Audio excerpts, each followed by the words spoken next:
On the morning of January 18th, independent journalists Don Lemon and Georgia Fort gathered with protesters outside of City's Church in St. Paul, Minnesota.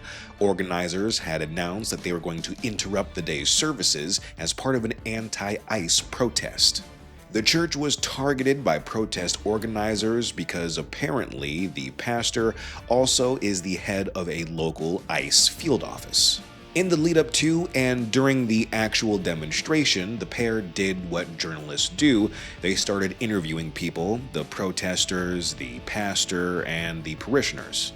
The scene was chaotic, and it's fair to say that the services were disrupted as planned. Then, last week, Fort and Lemon were arrested and charged by the Department of Justice in connection with the protest. The move has sparked outrage among many First Amendment supporters on both sides of the aisle, with some seeing this as targeted intimidation. I'm William Padmore, this is Media Watch, and today we're discussing the arrests of Don Lemon and Georgia Fort. So why exactly were Fort and Lemon charged, and with what? Well, I think there are two reasons. The first is the Freedom of Access to Clinical Entrances Act, or the FACE Act.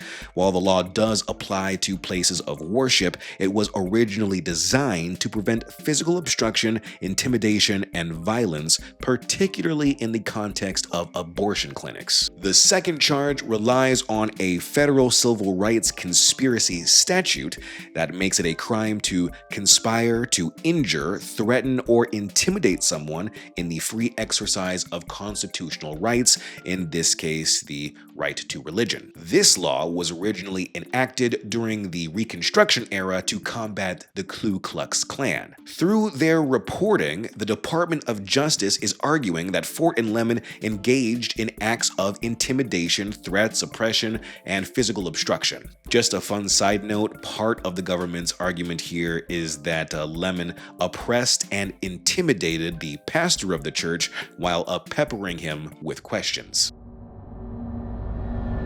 But there is another reason I think these charges were brought, and it's a bit more troubling. I think these charges are less about what Lemon and Fort did and more about who they are, Lemon in particular. Like I talked about in my last video going over the history of American persecution of journalists, which you should really check out, we worked very hard on it, these things usually come down to discretion of the people in charge.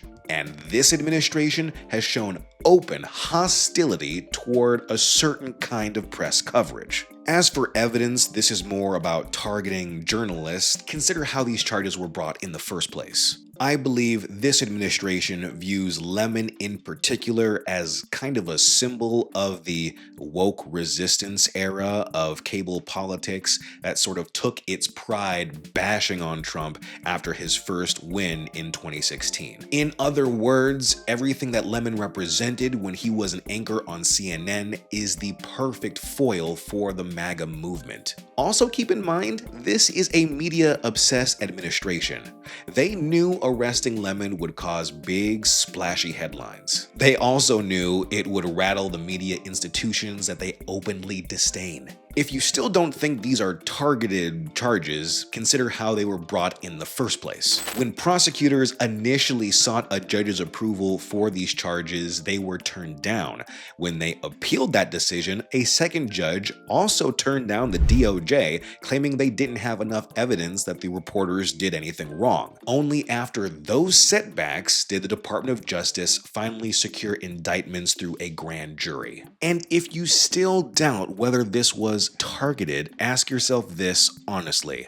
If the pro-Trump commentator Nikki Shirley, whose reporting arguably led to the surge in ICE officers in Minneapolis in the first place, was present at the protest, do you think he would have gotten the same treatment as Fort or Lemon? Targeted or not, this whole scenario does pose an interesting question, one of the most interesting questions in modern journalism. Are influencers reporters?